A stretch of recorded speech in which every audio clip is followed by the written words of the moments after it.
My cars. My first car was a '65 Mustang. I was given it as a when I was a sophomore at Virginia Tech, present from my folks, who wanted me to get out more when I wasn't studying. So the deal was, I had to share the car with my younger sister, who was going to high school at the time, and she would bring it over to Blacksburg on generally Saturday morning, and just enough gas to get it to Blacksburg, and I would have it for the weekend. So, and they were rightfully right to press me to only use it on weekends, because I was really struggling being an engineering student, which is a really tough regimen, and it had a really tough freshman year that I was trying to recover from. So this top vehicle is a '65 Mustang. Very sporty look, 289 six-cylinder engine, all the power a man could need. Really, really cool look, and it was just great to run over to Radford College on the weekends, pick up a day every now and then. It had a nice chrome bumper. That bumper would handle if you grazed a tree or something, or maybe a pedestrian that wasn't moving quite fast enough. You wouldn't do any damage to the car. Also, I learned to discover that when I took it on my first job in Baltimore, the heater was the absolute pits. A little bit better than solar heat. And it only had country-style air conditioning. Who here knows what country-style air conditioning is? Matt does. Magda, what's country air conditioning? Roll your windows down. You roll the windows down and hope that the wind's going to blow. So when I took that car to Louisiana for job transfer, I was really cooking. But you know, it was cool. We dealt with the things. One of those photos that's going around is a picture of me a year right before I started college at Tech.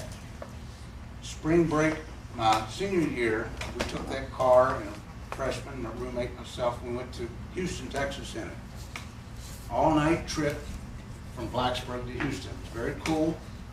We had a flat tire in the middle of Oklahoma and changed it. And unfortunately, the driver and the passenger would be yakking, so the guy in the back couldn't sleep at all. So all three of us were wide awake going to Houston. We crashed when we got there. We went to Galveston in it and got stuck in the sand. We had a lot of fun in that car. And it went with me when I was transferred to New Orleans with as much stuff in the back seat as I could get in a little bitty trunk. I remember one Christmas, Christmas was near Blacksburg. Mom sent me home with half of a chocolate cake. A week later, she said, "Where is it? Did you enjoy the cake?" I said, "What cake?" "You put it in your trunk." It was underneath the spare tire. I smashed it. Awful mess. So I just told her I found the cake. It was in bad shape. Let it go at that. But I had a lot of fun in that car, and it had just a great way of getting me home without keeping me out of trouble. So it was a great car, in spite of its challenges. My current car, this is lower photo, is a Ford Focus ZX4, 2006. I bought it at CarMax in Super Bowl Sunday of 2008. I actually went there to look for another car, but the car I went to look at was just such an icky color. I just couldn't stand it. Then I walked down there, it was this dreamy blue Ford. Well, that just did it. The heck with all the studying and everything I'd done, comparing gas mileages and all that, that blue Ford was close enough. And you know, the salesman, he got his due out of that. I like the color. I found it's really good for commuting. It's good for toastmaster activities. I've hauled people all over the state in it, and along with their stuff. When I've had more than 3 or 4 people riding along, I've had to trade cars because it's just not quite big enough. Got great gas mileage.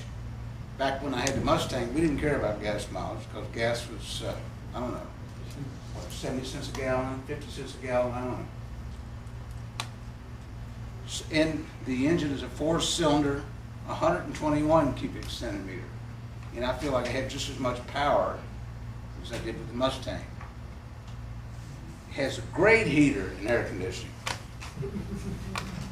However, the bumper has no chrome, it's just a nice piece of fiberglass. So if you get a piece of newspaper on the road, or maybe a grass stem, you're protected. Beyond that, forget it. 1 month ago, on the way over to the club meeting here, I hit a spare tire that somebody left on the side of Interstate 64.